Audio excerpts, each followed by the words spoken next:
Good morning. मैं इस channel को अभी बना रहा हूँ। इसका कारण है कि बीपीएससी पीआरटी की टीचर और 6 to 8 की क्लास के सभी छात्रगण जो टीचर बनना चाहते हैं उन सभी के लिए इस चैनल को मैं क्रिएट कर रहा हूँ। मैं इसमें हर प्रकार के कॉन्सेप्ट, इसके अलावा हर प्रकार का क्वेश्चन सेट प्रैक्टिस, ये सभी चीज़ों को करवाऊँगा। हम लोग मुख्य तौर पे मैथ और रीजनिंग की तैयारी शुरू करेंगे। इसका कारण है कि मैथ और रीजनिंग जो है 30 नंबर का पूछता है। पूरे सब्जेक्ट में सबसे ज़्यादा नंबर उठाने के लिए और नंबर काफ़ी 30 नंबर जो पूछा जाता है मैथ में वो बहुत ही रेयर है, और आप 30 में कम से कम 28 से 29 नंबर आप उठा सकते हैं। 100% उम्मीद है कि बहुत विद्यार्थी 30 नंबर भी उठा लेंगे। तो हम लोग पहला चैप्टर जो है रीजनिंग से शुरू करेंगे, ठीक है। आप लोग जैसे आप लोग जानते हैं कि हम लोगों को बच्चों को बस 5 सब्जेक्ट पढ़ाना है। पहला सब्जेक्ट है आपका मैथ, ठीक है। आपको पहला सब्जेक्ट मैथ पढ़ाना है।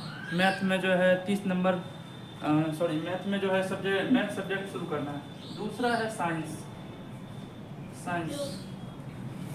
साइंस सब्जेक्ट को पढ़ाना है। अगर आप स्कूल में भर्ती हो जाते हैं तो आप पहले साइंस में, और तीसरा है सोशल साइंस।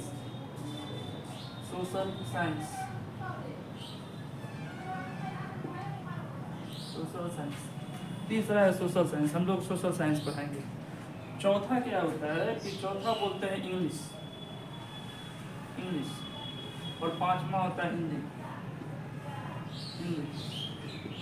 ये 5 सब्जेक्ट हम बच्चों को पढ़ाते हैं स्कूल में। इससे अधिक नहीं पढ़ाया जाता है। आपको इसमें से किसी एक सब्जेक्ट को उठा के दे दिया जाएगा और आपको वो सब्जेक्ट पढ़ाना होगा। इंग्लिश और हिंदी, ये इंग्लिश और हिंदी जो 2 सब्जेक्ट मैंने लिखा है ये कंपलसरी है। हिंदी और इंग्लिश हमारा लैंग्वेज है। आप लोग भी हिंदी और इंग्लिश ही पढ़ाएंगे, और हम लोग जो पढ़ेंगे बीपीएससी पीआरटी टीचर के लिए उसमें हम यही 5 सब्जेक्ट को पढ़ेंगे। इतना में ही आपका बीपीएससी पीआरटी हो या फिर बीपीएससी 6 to 8 हो, उसका निकल जाएगा। केवल और केवल बीपीएससी पीआरटी टीचर और 6 to 8 क्लास के लिए ही मैं ये वीडियो को बना रहा हूँ।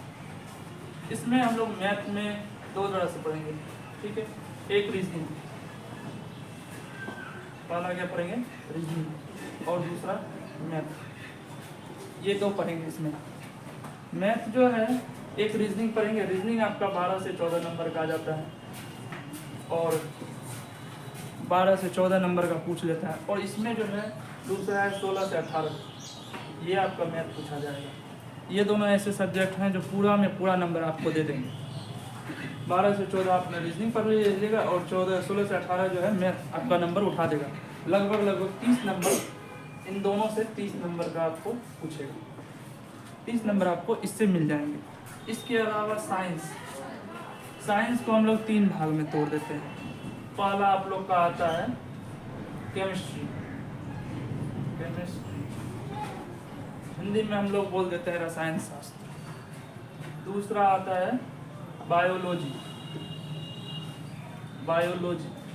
जिसको हम लोग बोलते हैं जीव विज्ञान।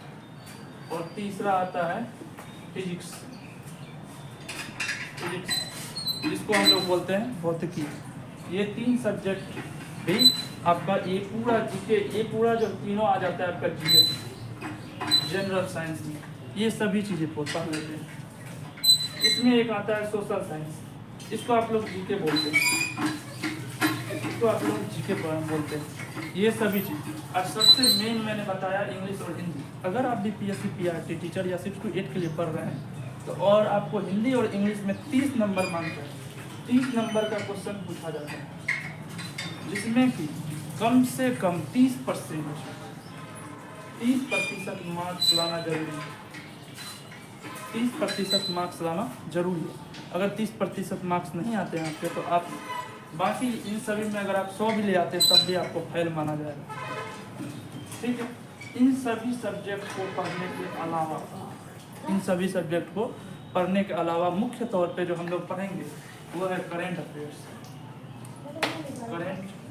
अफेयर्स। ये नई जानकारियाँ ये सभी चीज़ों को हम लोग कवर करेंगे इसी वीडियो में। करंट अफेयर्स आपका पूछता है, इसमें भी आपका नंबर आता ही आता है, इसी से रिलेटेड रहता है। लेकिन अलग से कुछ जैसे अभी नए कवि कौन बन गए, किनको सम्मानित किया गया भारत रत्न से, ये सभी चीज़ें आप लोग को पूछ लेंगे।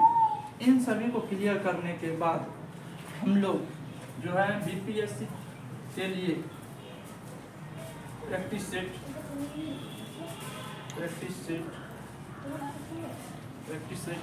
सेट बनाएंगे। इसके अलावा क्वेश्चन सेट इसमें मैं अलग अलग प्रकार के नोट्स जो बनाया हूँ वो सभी आपके साथ शेयर करूँगा। इतने सभी चीज़ों को पढ़ने के बाद लास्टली मैं वैसे हर सब्जेक्ट पढ़ाने के बाद आपको हर सब्जेक्ट पढ़ाने के बाद आपको प्रैक्टिस सेट दूंगा। हर एक practice set 30 number, 30 question, 40 question, 60 question, इस तरह के होंगे। मैथ का अलग होगा, साइंस का अलग होगा, सोशल साइंस का अलग, इंग्लिश का अलग, हिंदी का अलग, करंट अफेयर्स का भी अलग होगा। करंट अफेयर्स में भी हम लोग एक से एक अच्छे से अच्छे क्वेश्चन को हम लोग पढ़ेंगे। इससे ज़्यादा आपको बीपीएससी नहीं पूछेगा। 100% उम्मीद रखिए कि इससे ज़्यादा आपको बीपीएससी एक भी सवाल नहीं पूछेगा, एक भी क्वेश्चन इससे अलग नहीं आएगा, अगर आपने सही से सारे क्लास को कवर किया हो। ठीक है, अब इसमें ये जो एक सोशल साइंस टॉपिक बच गया, सोशल साइंस, ये मुख्य तौर पे पढ़ेंगे हम लोग। इसमें से काफ़ी सारे क्वेश्चंस आते हैं, मुख्य तौर पे ये बहुत इम्पोर्टेंट है। ठीक है, इतना चीज़ पढ़ने के बाद सोशल साइंस हो गया आपका। सोशल साइंस में हम लोग ज्योग्राफी, इंडियन नेशनल मूवमेंट, 1947 के बाद जितनी भी क्रांतियाँ हुई है वो सभी, जो और अभी हो रही है वो सभी होगी। और पॉलिटी भी इसी में पढ़ेंगे हम लोग। एक से एक अच्छे से अच्छे क्वेश्चन को बनाएंगे। पिछले का प्रैक्टिस सेट जितना भी है, PRT 1 2 3 6 to 8 1 2 3, ये जितने भी क्वेश्चन पूछे गए हैं उन सभी क्वेश्चन को लाइन बाय लाइन समझेंगे और लाइन बाय लाइन बनाएंगे। और तो सभी खत्म हो गया है। ये मेरा फर्स्ट वीडियो है, इसलिए मैं इतना ही बोलूँगा। इससे आगे आप लोग को मैं पढ़ाना शुरू करूँगा। ठीक है।